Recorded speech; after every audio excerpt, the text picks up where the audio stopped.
አጥልኛ አድማጮቻችን ተመልካቾቻችን እንደምን አላችሁ እንደምን ሰነበታችሁ ግርማ ካሳ ነኝ ይህ ዋሜራ ነው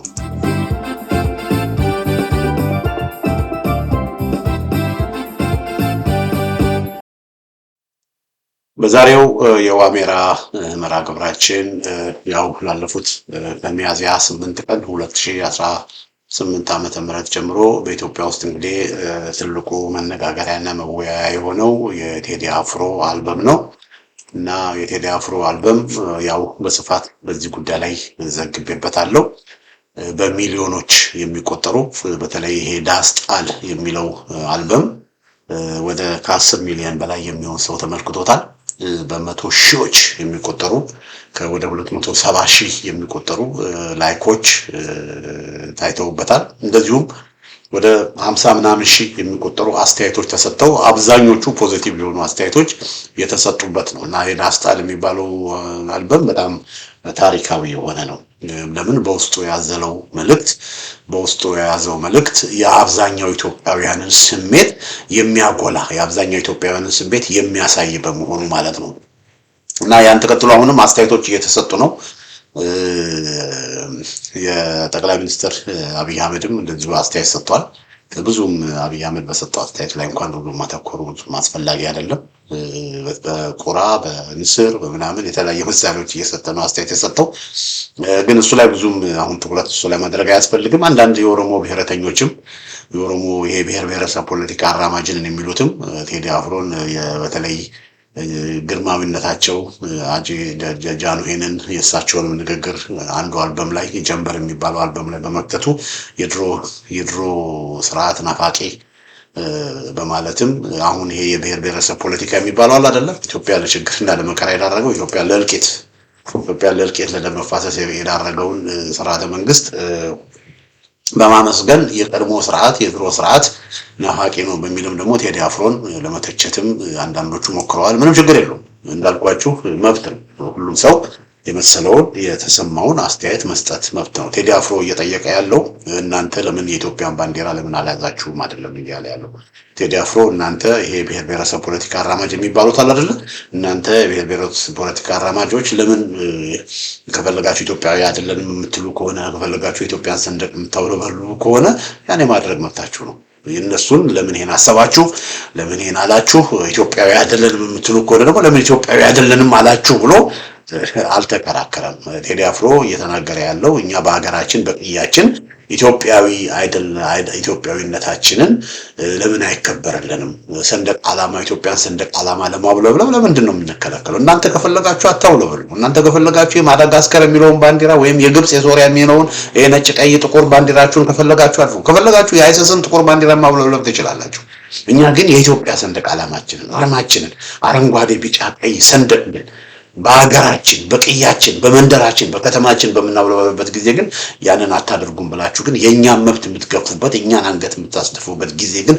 አክትሟል ነው ያላችሁ ስለዚህ ቴዲ አፍሮ የተናገረው ስለሱ ነው የተናገረው ስለ አብዛኛው ሚሊዮን ኢትዮጵያዊ ህዝብ ነው የተናገረው ስለነሱ አልተናገረም እነሱ ኢትዮጵያን ባይፈልጉ መብታቸው ነው ማን ምን ለማመጣቸው ነው እስኬል ጋቢሳ በሉ ጆዋር መሐመድ በሉ ዳውድ ኢብሳ በሉ ይሄ የኦሮሞ ብሔረተኛ ኩልኩል የኦሮሞ ብሔረተኛ በሙሉ ኢትዮጵያዊነትን እኛ አንፈልግም ኢትዮጵያ እንደዚህ መብቱ ነው ከፈለገ ለምን ማዳጋስካር አይሄድም እኛ ምን አገባን ኢትዮጵያዊ አይደለንም ካለ የራሱ ጉዳይ ምን አገባን ካሁን በኋላ ማንንም የሚለማመጥ የለም በግድ ኢትዮጵያዊ ሆነ በግድ እንደዚህ ሆነ በግድ አማርኛ ተናገር በግድ የኢትዮጵያን አረንጓዴ ቢጫ ቀይ ሰንደቅ ያዝ ምናምን ተብሎ ልምምጥ የለም ካሁን በኋላ የፈለገውን መያዝ ይችላል የግለሰብ መብት ነው አንድ ለማመጣቸው ማንንም የሚለማመጣቸው የለም ካሁን በኋላ እነሱ በግድ ኢትዮጵያ ሆኖ በግድ ኢትዮጵያዊነቱን ፈልጉ የሚላቸው የለም ነገር ግን እኛን ግን የኢትዮጵያ ባንዲራን መያዝ አትችሉም ሊሉን አይችሉም በከተማችን በአዲስ አበባ በቅያችን በናዝሬት በደብረ ዘይት በሸዋ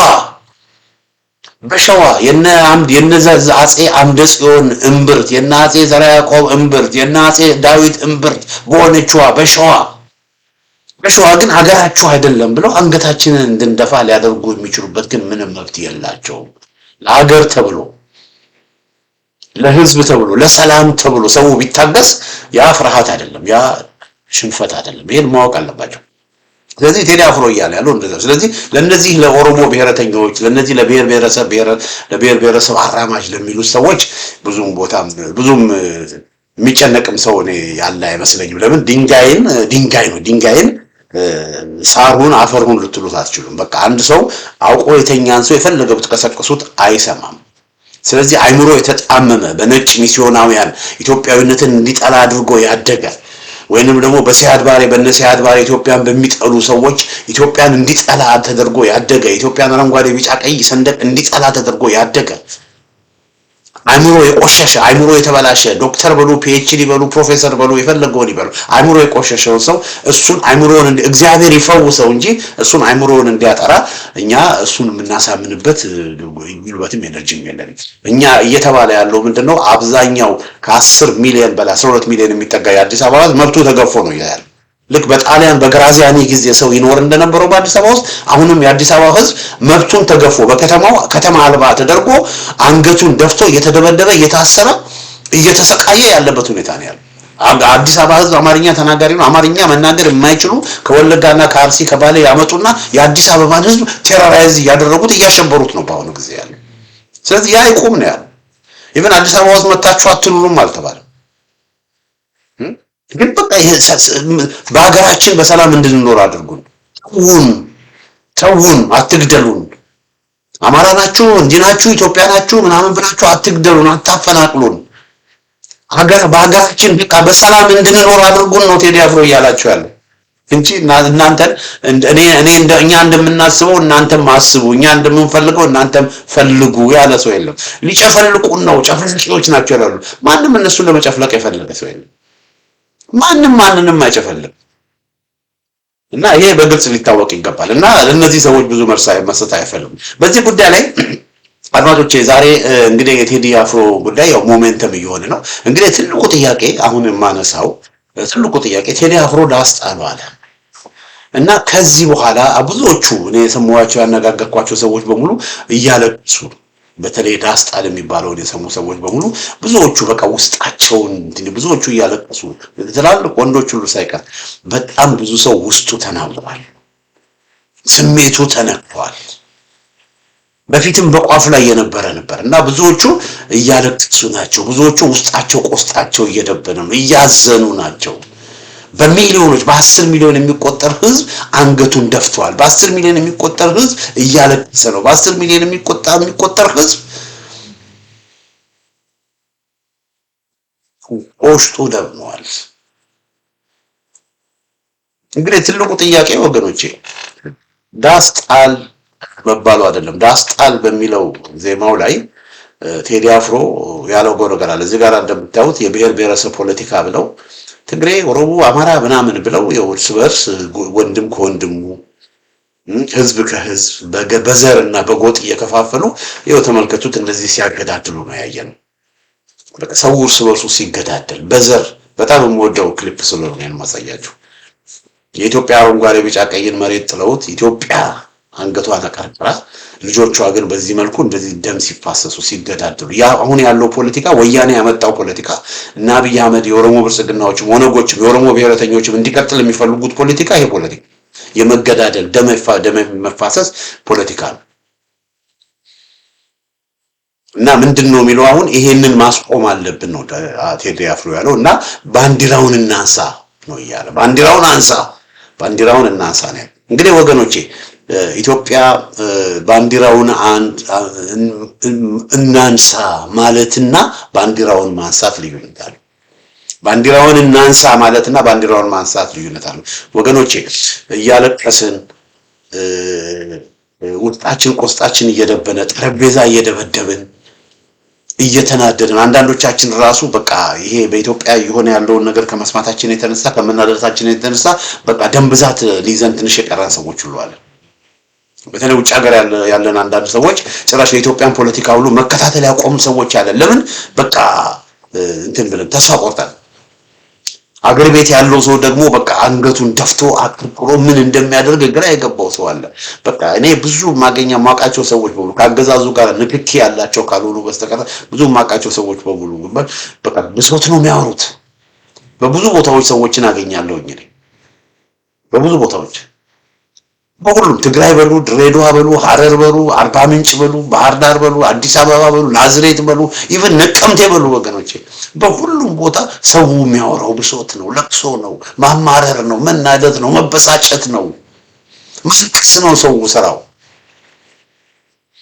አሁን እንዳየ ነው የቴዲ አፍሮ አልበም ከወጣ በኋላ ተመልከቱ፣ ሰው ሁሉ ማልቀስ ነው፣ በቃ ሲያለቅስ ነው የነበረው። ዳስ መጣል ማለት ዳስ ተጥሎ ጎጆ ተጥሎ ማልቀስ ማለት፣ ሁሉም ሰው ሲያዝን ነው የነበረው፣ ሲበሳጭ ነው የነበረው፣ ቆጮ ሲደብን ነው የነበረው። እንግዲህ ትልቁ ጥያቄ አድማጮች፣ ትልቁ ጥያቄ ከዚህ በኋላስ የቴዲ አፍሮ አልበም እኮ በቃ ከሳምንት በኋላ እኮ ይረሳል።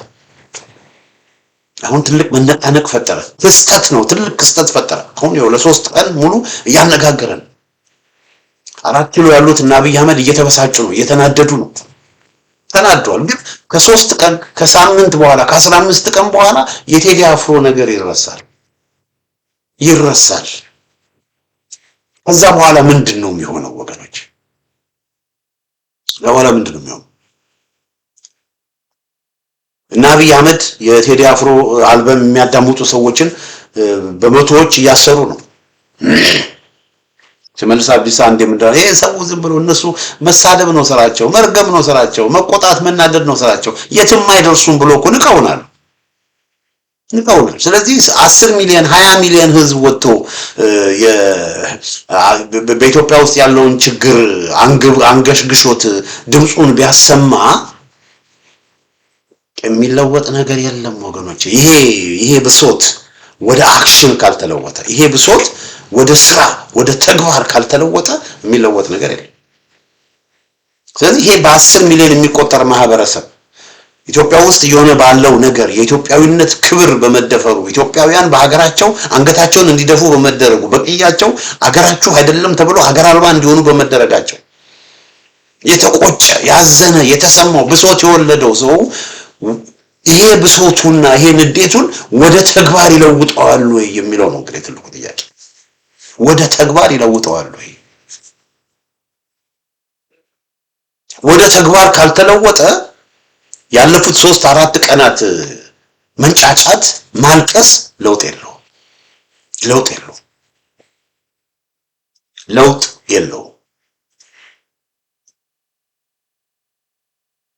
ስለዚህ ትልቁ ነገር መሆን ያለበት አንድ እኛ ጋር ያለው ችግር ምንድነው? እኛ ማህበረሰብ ጋር ያለው ችግር ምንድነው? የተወሰኑ ሰዎች ዋጋ ከፍለው፣ የተወሰኑ ሰዎች ሞተው፣ የተወሰኑ ሰዎች ታስረው ሌሎቻችን ነፃ እንድንወጣ እንፈልጋለን። በሌሎች ዋጋ ሌሎቻችን እንዲያልፍልን እንፈልጋለን። ያ መቆም አለበት። ትልቁ ችግራችን ይሄ ነው ወገኖች። ይሄ ሁሉ አሁን በቴዲ አልበም ዙሪያ የምናዝነው የምናለቅሰው አንገታችንን በቃ ጭንቅላታችንን የያዝንበት ነገር በሙሉ የሆነው ወገኖቼ እኛ መካከል መሰረታዊ የሆነ የትብብር ችግር ስላለ ነው። ሌላው መስዋዕትነት ከፍሎ እኛ ነፃ መውጣት ነው የምንፈልገው። ሌላው ላይ አንድ ችግር ሲፈጠር፣ ሌላው ላይ አንድ ነገር ሲሆን ዝም ብለን ነው የምንመለከት። ልክ እኛ ላይ ግን ያ ነገር ሲደርስ ያኔ ነው በቃ የምንቆጨው። እኔ በጣም ብዙ ሰዎች አውቃለሁ አብይ አህመድን የሚደግፉ የኦሮሞ ብልጽግና የሚደግፉ፣ ግን በግል ደረጃ እነሱ ላይ ሲመጣ ግን አይጣል። አንድ ነው የማውቀው ሰው በጣም ጠንካራ የአብይ ደጋፊ፣ ኃይለኛ የአብይ ደጋፊ፣ በዚህ በኮሪዶር ምናምን ተብሎ ትልቅ ቢዝነስ ነበራቸው። እንዳለ ግማሹ መሬታቸው ተወሰደ። እስቲል እኮ ግማሹ መሬት እኮ እስቲል ሀብታሞች እኮ ናቸው። ግማሹ መሬት ሲወሰድባቸው በቃ ቆሻሻዎች ብሎ ምናምን መጥቶ እዚህ መናገር ጀመረ።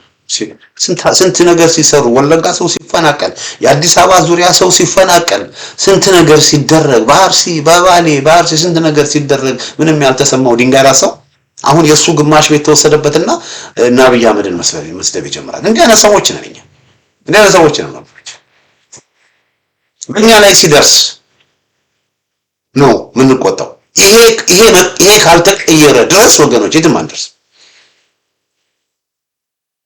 ስለዚህ በእኛ ላይ ሲደርስ አይደለም መብታችንን መጠየቅ ያለብን፣ በእኛ ላይ ሲደርስ አይደለም መቆጣት ያለብን፣ በእኛ ላይ ሲደርስ አይደለም ለምን ማለት ያለብን፣ በሌላው ላይ ግፍና በደል ሲደርስ ለምን ብለን መናገር አለብን። ብዙ ሰው ተሰብስቦ ያሳያል። መሀል ሰው ተሰብስቦ ወሮበላ የብልጽግና ፖሊስ የአዲስ አበባ ልጆችን ሲደበድብ፣ ወጣቶችን ሲደበድብ፣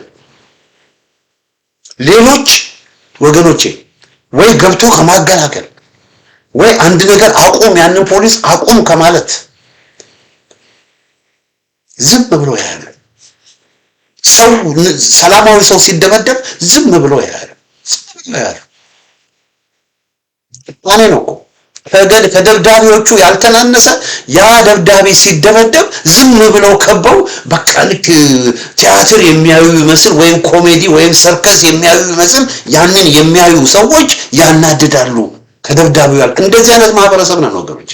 ስለዚህ አስተሳሰብ መቀየር አለ፣ አመለካከታችን መቀየር አለበት። ትንሽ ነገር በሆነ ቁጥር ተስፋ የምንቆርጥ ሰዎች በቃ ሾርት ከት የምንፈልግ ሰዎች ነን። ሀብታም ለመሆን ሾርት ከት፣ ነፃነት ለማግኘት ሾርት ከት። ስለዚህ እንደዚህ አይነት ባህሪ ያለን፣ እንዲህ አይነት አመለካከት ያለን፣ ለትግል ቁርጠኞች ያለን፣ ፍትህን የምንጸየፍ፣ ኢሰብአዊነትን የምንጸየፍ፣ ለምን የማንል ሰዎች በመሆናችን ይኸው አገዛዙ እየተጫወተብን። ስለዚህ አሁንም ቴዲ አፍሮ ህይወቱን ሪስክ አድርጎ እዛው የአራት ኪሎ ባለስልጣናት አፍንጫ ስር ሆኖ የህዝብን ግፍና የህዝብን በደል ደፍሮ የተናገረ ሰው እንግዲህ እነሱ እንደዚህ ቴዲ አፍሮ እንደዚህ እያደረገ ሌሎቻችን አሁንም ከንፈር መጠን ብቻ የምናቆም ከሆነ በጣም ስህተት። እንግዲህ ምንድነው መደረግ ያለበት ወገኖች? እንግዲህ እንደምታውቁት የዋሜራ ሚዲያ በዋናነት ፋኖን የሚደግፍ ሚዲያ ነው። ፋኖ ላይ ችግር የለም አይደለም እያልኩ ያለሁት፣ ፋኖ አካባቢ መስተካከል ያለበት ነገር የለም አይደለም እያልኩ ያለሁት። ነገር ግን እስከነ ድካማቸውም ቢሆን የኢትዮጵያን ባንዲራ ለማንሳት እየታገሉ ያሉት፣ ተግባራዊ የሆነ ስራ እየሰሩ ያሉት ፋኖች ናቸው። ቴዲ አፍሮ ባንዲራውን አንሳ ነው አይደል ያለው? አዎ እነሱ ቴዲ አፍሮ አሁን ያለውን እነሱ ባንዲራቸውን አንስተው የኢትዮጵያን አረንጓዴ ቢጫ ቀይ ሰንደቅ አንስተው ዋጋ እየከፈሉ እየታገሉ ያሉት። ስለዚህ ባንዲራን ማንሳት እንግዲህ አንዱ ትልቁ ነገር መሆን ያለበት ምንድነው ወገኖች? ተግባራዊ የሆነ እንቅስቃሴ እንግዲህ ማለት ምንድነው? ፋኖን መደገፍ ነው። ፋኖን አለመደገፍ ማለት ብልጽግናን መደገፍ ማለት ነው። ስለዚህ ፋኖን መደገፍ ነው። እዚህ ጋር አንድ እንትን ላሳያችሁ። ይሄ እዚህ ጋር የምታዩት የአማራ ፋኖ ብሔራዊ ንቅናቄ እንዳልኳችሁ ፋኖን መደገፍ ነው ስል ፋኖ ጋር ችግር የለም ማለት አይደለም። ፋኖ ማስተካከል ያለበት፣ ማረም ያለበት ነገሮችን መስመር ማስያዝ ያለበት ነገር የለም ማለት አይደለም። ብዙ ጊዜ እንደምታውቁት በፋኖ ላይ ጠንካራ ትችቶችና ጠንካራ ተቃውሞዎች ሳቀርብ እንደነበረ ሁላችሁም ታውቃላችሁ። በተለይ በፋኖ ችግር የሚፈጥሩ የፋኖ አመራሮችን ሁሉ ቻሌንጅ ሳደርግ እንደነበረ በዚህ አጋጣሚ ታውቃላችሁ። እና በዚህ አጋጣሚ ወደ ሌላ ከመሄድ በፊት አንድ የተሰጠኝ አስተያየት አለ። እሱን እንደገና ወደ አስረስ ወደዚህ ወደ ፋኖ መጣለሁ። ግን አንዳንዶቹ አንተ አማራ ነው የሚያድነው፣ አማራ ነው የሰው ልክ፣ አማራ ነው ስትል አልነበረም ወይ? አሁን ቴዲ አፍሮ ሲመጣ ኢትዮጵያዊነት የምትለው የሚል አስተያየት አንዳንድ የሰጡ ሰዎች አሉ። እንግዲህ ይህንን ፕሮግራም የምትከታተሉ ሰዎች ምስክር ናቸው። ግርማ ካሳ አንድም ጊዜ አማራነትን አቀንቅኖ አያውቅም። ግርማ ካሳ አንድም ጊዜ አማራ ነኝ ብሎ አያውቅም። ግርማ ካሳ አንድም ጊዜ አማራ የሚል ፎከስ አድርጎ በዛላት ግርማ ካሳ እንደውም ምንድነው የሚለው? ፋኖቹ ከአማራነት ፖለቲካ ወጥተው ወደ ኢትዮጵያዊነት ፖለቲካ መምጣት አለባቸው፣ አድማሳቸውን ማስፋት አለባቸው። የቴድሮስ አልበም ከመውጣቱ በፊት ራሱ የአማራ ፋኖ ብሔራዊ ንቅናቄ የሚለውን የአማራ ፋኖ አፋብን የሚለውን ነገር ትተው የኢትዮጵያ ፋኖ ብሔራዊ ንቅናቄ ኢፍብን ወይም ደግሞ ብሔረ ኢትዮጵያ ፋኖ ንቅናቄ በዋይን ብለው መጥራት ነው ያለባቸው። ወደ ኢትዮጵያዊነት አድማሳቸውን ማስፋት አለባቸው። አማራነት አማራ ብቻ ማለት አባይን አያሻግርም፣ የተሸናፊነት ፖለቲካ ነው በሚል በተደጋጋሚ የአማራነት ፖለቲካ ለአማራው ማህበረሰብ እንደማያዋጣ፣ የአማራነት ፖለቲካ ባህር ዳር ተኮር እንጂ አዲስ አበባ ተኮር እንዳልሆነ በተደጋጋሚ የተናገርኩት ነገር ኮንሲስተንትሊ። ግርማ ካሳ ማንነቴ ኢትዮጵያዊነት፣ ማንም ሰው የኔን ማንነቴን አይነግረኝም። የኔ ማንነት ኢትዮጵያዊነት ነው። ውህድ ኢትዮጵያዊ ነኝ። ኢትዮጵያ ኢትዮጵያዊ ነኝ። ግርማ ካሳ ኢትዮጵያዊ ነኝ። ንጹህ ኢትዮጵያዊ ነኝ። አንዳንዶቹ ኦሮሞ ነጃል ነው ይሉኛል። ኢትዮጵያዊ ነኝ ስላልኩ ኦሮሞ ነው ይሉኛል አንዳንዶቹ ኢትዮጵያዊ ነኝ ስላልኩ በአማራ ትግል ምን አገባ አማራ ትግል ውጣ ይሉኛል። እንደዛ ብሎ ነገር የለም። የአማራ ትግል ብሎ ነገር የለም። ጎንደር የኢትዮጵያ አካል ነው። ወሎ የኢትዮጵያ አካል ነው። ጎጃም የኢትዮጵያ አካል ነው። ወለጋ የኢትዮጵያ አካል ነው። ትግራይ ኢትዮጵያ፣ እነዚህ ሁሉ የኢትዮጵያ አካል ናቸው። ስለዚህ በእነዚህ ክፍለ ሀገሮች የሚሆነው ነገር በሙሉ የኢትዮጵያ ጉዳይ ነው። የግርማ ካሳ ጉዳይ ነው። ግርማ ካሳ ያገባዋል። ለምን? ግርማ ካሳ ኢትዮጵያዊ ነው። ማንነት የኢትዮጵያዊነት ነው። ይሄ ደግሞ በግልጽ የሚታወቅ ለኢትዮጵያም፣ ለአማራውም፣ ለትግሬውም፣ ለኦሮሞም ለዚህ ሁሉ ማህበረሰብ የሚበጀው የሚጠቅመው ኢትዮጵያዊነት የሚል ምንድን ነው ያለኝ። ይሄ አማራ ክልል የሚባለው መፍረስ አለበት የሚል አቋም ያለኝ። የአማራ ክልል የሚባለው ጅባጅንኪ በአዴን የፈጠረው ወያኔና ኦነግ የፈጠሩት ጅባጅንኪ ለጎንደር ህዝብ አይጠቅም፣ ለወሎ ህዝብ አይጠቅም። የአማራ ክልል ተብሎ እዛ ባህር ዳር ዋና ከተማ ተብሎ እንዴት ተደርጎ ነው ለምንጃር ህዝብ እዛ ማለት የምንጃር ህዝብ ከምንጃር ተነስቶ እዛ ማለት ባህር ዳር የሚሄድበት ምክንያት ምንድን ነው? አገልግሎት ፈለገ። ናዝሬት መሄድ ሲችል እና ይሄ የማይሆን ነገር ነው። ይሄ የአማራ ክልል የሚባለው ነገር መፍረስ ነው ያለበት። የኦሮሞ ክልል የሚባለው ነገር መፍረስ ነው ያለበት። ስለዚህ ክልል መፍረስ ነው ያለበት።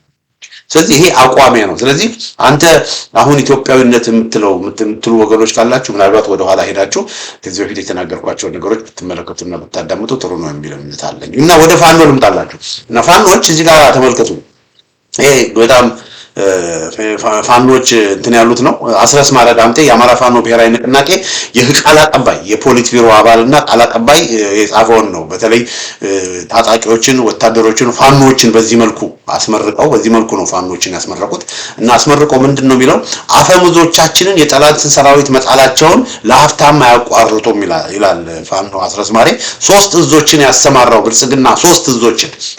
ብልጽግና ራያና አካባቢው ላይ ሰራዊቱ እየሰጠመ በት ነው። በተለይ ሰሞኑን በራያና ቆቦ የተደረገ ኦፕሬሽን አለ እና እዛ ኦፕሬሽን ላይ አገዛዙ እዛ አካባቢ ያሉትን ቁልፍ ቦታዎች ለመቆጣጠር በጣም ሶስት እዞችን አሰማርቶ ከፍተኛ ውጊያ ላለፉት አንድ ሳምንት ሲያደርግ ነበረ። ነገር ግን በዛ ከፍተኛ ሆነ ወታደራዊ ኪሳራ አይደረሰው እና ያንን አስመልክቶ ነው እንግዲህ ጠበቃ አስረስ ያንን የተናገረው። እና ሶስት እዞችን ያሰማራው ብልጽግና ራያና አካባቢው ላይ ሰራዊቱ እየሰጠመበት ነው። በድሮን የሚታጀበውን የፌዴራል ፖሊስ የኮማንዶና የመከላከያ እግረኛ ጦር በልማደኛው ምኒልክ ህዝብ በወሎ ተራሮች ስር እየተቀበረ ይገኛል ብሎ የክስተቱን በዛ የነበረውን ወታደራዊ ትንቅንቅ በዚህ መልኩ ነው ጠበቃ አስረስ ያስቀመጠው።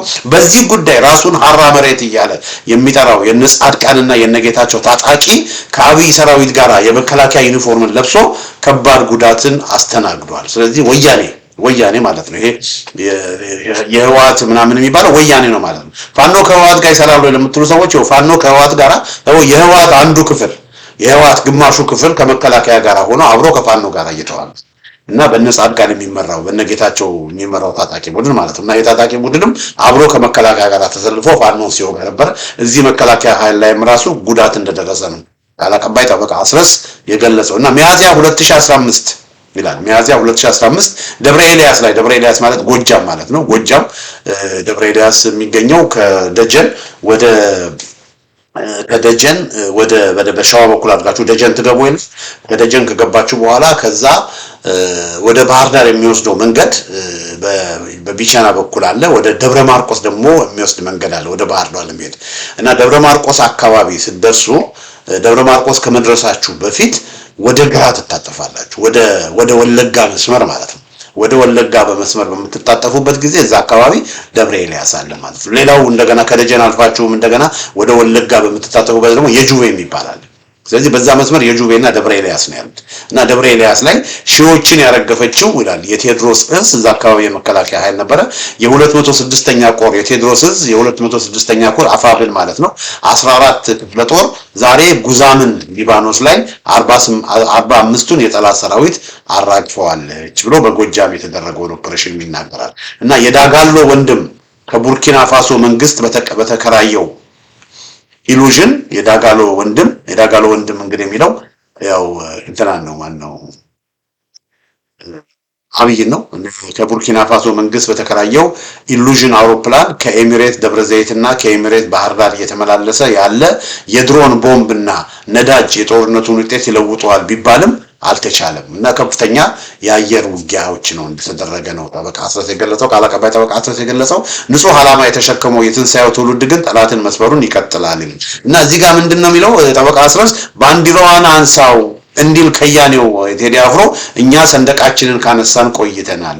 በየማዕዘኑ የወደቀውን ሰንደቅ በማንሳት አገሩን ከአረመኔዎች እጅ ፈልቅቆ ማውጣት የትውልድ ግዴታ ነው ብሎ ያስቀምጣል። እናም የቴዲ አፍሮን ጥሪ እነሆ ቀደም ብለን እኛ ተቀብለን ቀደም ብለን አምነን ቀደም ብለን አውቀን ባንዲራውን ካነሳን ቆይተናል፣ ሰንደቃችንን ካነሳን ቆይተናል ብሎ በዚህ መልኩ ፋኖች የኢትዮጵያን አረንጓዴ ቢጫ ቀይ ሰንደቅ አድርገው በሰንደቁ ጀርባ ለህልውና ትግል ሀገርን ለማዳን ትልቅ መስዋዕትነት እየከፈሉ እንደሆነ ነው እንግዲህ ጠበቃ አስረስ በዚህ መልኩ የገለጸው። እንግዲህ አንዱ ቴዲ አፍሮ ጠበቃውን ባንዲራውን አንሳ በሚልበት ጊዜ እንግዲህ ባንዲራውን አንስተው እየታገሉ ሰዎች ያሉትን መደገፍ ነው አንዱ አማራጭ ወገኖች፣ መደገፍ ነው ያለው አማራጭ።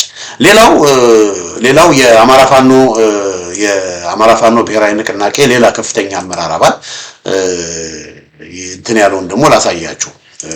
የአማራ ፋኖ ብሔራዊ ንቅናቄ ሌላ ከፍተኛ አመራር አባል ነው እና ይሄ አመራር አባል ሞገስ አባራው ይባላል። ጠበቃ ነው እሱ። በገርማችሁ ዛሬ ደግሞ ሁለት የፋኖ ጠበቃ በፋኖ ውስጥ ጠበቃዎችን ነው ማቀርብላችሁ። ይሄ ደግሞ ፋኖ ጠበቃ ሞገስ ነው። ፋኖ ጠበቃ ሞገስ የአማራ ፋኖ ብሔራዊ ንቅናቄ ከፍተኛ አመራር አባል ነው እና ምንድነው የሚለው ቴዲ አፍሮ ዳስጣል ባንዲራ አንሳው ብሎ ነው የሚናገረው።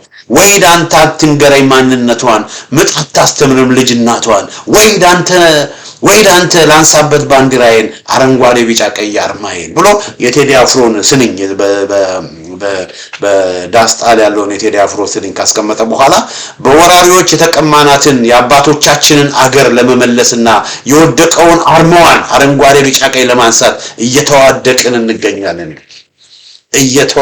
እንገኛለን። ጠበቃ ፋኖ ሞገስ ነው እንግዲህ የወሎ ጠበቃ ፋኖ ሞገስ ምንድነው የሚለው በወራሪዎቻችን የተቀማናትን የአባቶቻችንን አገር ለመመለስና የወደቀውን አርማዋን ለማንሳት እየተዋደቅን እንገኛለን። አሁን 11ኛው ሰዓት ላይ ደርሰናል ብሎ እዚህ ጋር ተመልከቱ። የወሎ ፋኖች አረንጓዴ ቢጫ ቀይ ሰንደቅን ከፍ አድርገዋት የሚያሳይ ፎቶ ለጥፎ ነው እንግዲህ ይሄ ወንድም ለቴዲ አፍሮ ያቀረበው ጥሪ አስመልክቶ የተናገረው እና እንግዲህ ሁለቱ ጠበቃ አስረስ እዚህ ጋር የምታዩት ፋኖ ጠበቃ አስረስ ቃል አቀባይ የአማራ ፋኖ ብሔራዊ ንቅናቄ ከፍተኛ አመራር አባል፣ እዚህ ጋር ደግሞ ፋኖ ጠበቃ ሞገስ የአማራ ፋኖ ብሔራዊ ንቅናቄ አመራር አባል እንግዲህ የተናገሩትን ነው እንግዲህ እዚህ ጋር የምናየው እና ምንድነው ፋኖ እየታገለ ነው። የኢትዮጵያ አረንጓዴ ቢጫ ቀይ ሰንደቅ ይዞ እየታገለ ነው። ስለዚህ ማምረር አለብን። ምሬት ያለው ትግል ነው ማድረግ ያለብን። ምሬት ያለው ትግል ነው መስራት ያለብን። ሀገር በቀላሉ አትድንም። አሁን ያለው ችግር በቀላሉ አይድንም። እነሱ የክፋት ስራቸውን ለመፈጸም፣ እነሱ ለመግደል፣ እነሱ ለማፈናቀል፣ እነሱ ይሄንን ክፉና መጥፎ ዓላማቸውን ለማሳካት ነው የሚሰሩት። እኛ ታዲያ ሀገራችንን ለማዳን እንዴት አንችልም? ስለዚህ ወገኖቼ በተለይ በአሁኑ ወቅት በጣም 11ኛው ሰዓት ላይ ስለሆነ ያለ ነው። በተለይ ውጭ ሀገር ያለን ኢትዮጵያውያን በጣም ብዙ ኢትዮጵያውያን አለን። ፋኖን መደገፍ መጀመር አለብን። በየአካባቢያችን ተደራጅተን ፋኖን መደገፍ መጀመር አለብን። 10 20 30 ሆነን ተደራጅተን ቀጥታ አገር ቤት ካሉ የፋኖ አመራሮች ጋር ግንኙነት መስርተን ድጋፍ ሪሶርስ ወደዛ እንዲሄድ ማድረግ አለብን። ሰው መጠበቅ የለብንም ወገኖቼ፣ ሰው መጠበቅ የለብንም። እዚህ ያለ ሰው ተቋቁሞ መሪ ሆኖ ምናምን ኮሚቴ ምናምን ዝባዝንኪ መጠበቅ የለብንም። በቃ ማድረግ ያለብን ምንድነው 5 6 7 10 ሆነን እንደራጅ፣ እንሰባሰብ። ዳያስፖራ ያለ ሰዎች ከዛ ተሰባስበን 1000 2000 3000 4000 5000 ወይንም ደግሞ መድኃኒቶችም የተለያዩ ነገሮችን የምናደርገው ነገር ካለ በቃ አግሬሲቭ ሆነን ማድረግ ያለብን ምንድነው መሰላችሁ አገር ቤት ካሉ የፋኖች ጋር ሜዳ ላይ ከሚዋጉ ፋኖች ጋር ግንኙነት መስርተን በቃ በተቻለ መጠን ነገሮችን ማቀላጠፍ። ሰው አንጠብቅ። እዚህ ዳያስፖራ ያለ ሰው ኦርጋናይዝ እንዲያደርገን አንጠብቅ። ስለዚህ ሁላችንም እንንቀሳቀስ። በቃ በተለይ የቴዲ አፍሮን ዘፈን ሰምታችሁ ያዘናችሁ፣ ያበዳችሁ፣ ያለቀሳችሁ ጠረጴዛ ያደበደባችሁ ወገኖች በሙሉ በቃ ወደ ተግባር እንድንገባ በዚህ አጋጣሚ ያሳስባችኋል። አገር ቤት ደግሞ ያላችሁ በአዲስ አበባ በተለያየ ቦታ ያላችሁ በተለይ በአዲስ አበባ ያላችሁ ሰዎች ወደ ጦር ሜዳ ላትሄዱ ትችላላችሁ፣ ፋኖን ላትደግፉ ትችላላችሁ። ነገር ግን ወገኖቼ ሚያዝያ ወር መጨረሻ ላይ የኢትዮጵያ ሕዝብ አብዮታዊ ፓርቲ በ10 ከተሞች ተቃዋሚ ሰላማዊ ሰልፍን ጠርቷል። በ10 ከተሞች። ስለዚህ ይሄ ሰላማዊ ሰልፍ ላይ ተቀላቅላችሁ ድምጻችሁን አሰሙ። አትፍሩ። አትፉ። መሞታችሁ ካልቀረ አትፉ። ጽሩ ወገኖች እኔ አንድ ሁለት ጊዜ ዜና ሰምቻለሁ። ቤታቸው ሲፈርስባቸው እዛ አካባቢ ያሉ አባወራዎች ቤታቸው ሲፈርስባቸው እዛ አካባቢ ያሉ አባወራዎች ራሳቸውን የሰቀሉ ሁለት ሰዎች አውቃለሁ። ራሳቸውን ከሚሰቅሉ ታግለው አይሞቱም እንዴ? ጎበዝ መሞት ካልቀረ ራስን ሰቅለ መሞት ካልቀረ በንዴት ራስን ሰቅለ ንብረቴ ተወስደ ራስን ሰቅለ መሞት ካልቀረ ቤትን ሊወስዱ የመጡ ሰዎች ላይ እርምጃ ወስደ እንደው አትነሳም እንዴ? አትታገልም እንዴ? ልታስር እችላለሁ ከስራ ልወጣ እችላለሁ ብለ ራስን ከምትገድል ከስራ መውጣት አይሻል? ራስን ከምትገድል ሰላማዊ ሰልፍ ወጥተህ ድምፅን ማሰማት አይሻል? እና ወገኖቼ ይሄ ነገር ሲሪየስ መሆን አለበት። ሲሪየስ ሆነው እየታገሉ ያሉ ወገኖች አሉ። ህይወት እየተከፈሉ ዋጋ እየከፈሉ ያሉ ወገኖች አሉ። እነሱን እንርዳ፣ እነሱን እንቀላቀል፣ እነሱን እናግዝ። በሰላማዊ መንገድ ደግሞ መታገል የምንፈልግ ሰዎች በሰላማዊ መንገድ ደግሞ የህዝብን ጥያቄ ይዘው እነሆ ህዝቡን አደራጅተው ሰላማዊ በሆነ መንገድ ደግሞ ሰላማዊ ሰልፍ ጠርተው ህዝቡን ለማንቀሳቀስ እየሰሩ ያሉ ድርጅቶች አሉ፣ እንደ ኢህአፓ ያሉ። እነሱን እናግዝ። ብቻ ግን ዝም አንበል። ሌሎች ታግለው ውጤት እንዲያመጡልን ወገኖቼ አንጥ እና ያለው ሁኔታ ይሄ ነው። የአማራ ፋኖ ብሔራዊ ንቅናቄ ያው ስራውን እየሰራ ነው። ብዙም የአማራ ፋኖ ብሔራዊ ንቅናቄ ዝርዝር ስለሚያደርጋቸው ነገሮች ብዙም አሁን የምለው ነገር የለኝም አይኖረኝም። ለምን አንደኛ ብዙም ይሄን ያህል ሜጀር የሆነ ነገር ለህዝብ የሚወጣ ለህዝብ የሚታይ ሜጀር ለህዝብ ሪፖርት የሚደረግ ሜጀር የሆነ ነገር ስራ እስካሁን የለም። ታክቲካል የሆነ እንዳልኳችሁ ቆቦ አካባቢ እንደተደረገ ኦፕሬሽን እዚህና እዛ አንዳንድ ኦፕሬሽኖች ያደርጋሉ። ከዛ ባለፈ ግን ስትራቴጂክ የሆነ ስራ እስካሁን ስላልተሰራ ዝግጅት ላይ ስለሆነ ያሉት ምንም የሚነገር ምንም የሚወራ ነገር የለም። ነገር ግን ጥሩ ደረጃ ላይ እንዳሉ ጥሩ ነገር እየተሰራ እንደሆነ ጥሩ ነገር እየተደረገ እንደሆነ ግን መረጃዎች አሉኝ። ስለዚህ በዛ ዙሪያ ላይ ብዙ የምለው ነገር የለም። ግን የምለው ነገር ምንድነው በተለይ በቴዲ አፍሮ ዙሪያ ትልቅ ንቅናቄ ስለፈጠረ ይሄን ነገር ግን ለማስቆም ፋኖቹ ካላለፉት 3 ዓመት ዋጋ ከፍለው እየታገሉ እንደሆነ ግን ህዝብ ሊያስታውሰው ይገባል። ድካም አለባቸው ፋኖች። አዎ መሄድ በነበረባቸው ፍጥነት እየሄዱ ነው አይደለም። መስተካከል ያለበት ነገር አለ። አዎ አለ።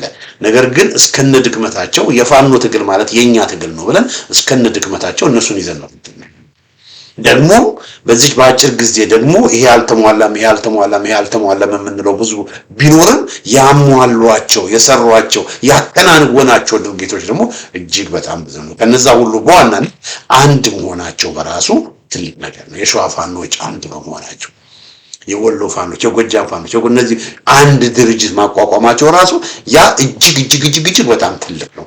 አንድ የወታደራዊ አዛዥ ነው ያላቸው። ያ ትልቅ ይሄ ቀላል ስራ አይደለም። ስለዚህ ይሄን መስራታቸው ራሱ ትልቅ ነገር ነው። እንዴት ፐርፌክት አይደሉም እነዚህ ሰዎች ሙሉ አይደሉም።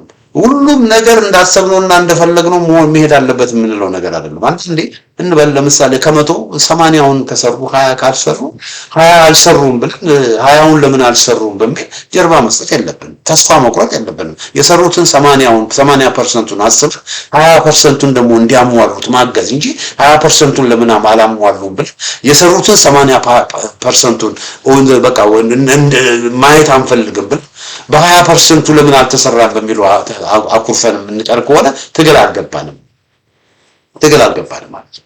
ሲሪየስ አይደለንም ማለት ነው። ስለዚህ አሁንም የምለው ወገኖቼ 20% ጎደለ በሚል እያጉረመረምን ወደ ኋላ የምንል ሰዎች ያንንና የጎደለው 20% እንዲሞላ እንዲስተካከል ክፍተቱ እንዲሞላ እናግዝ።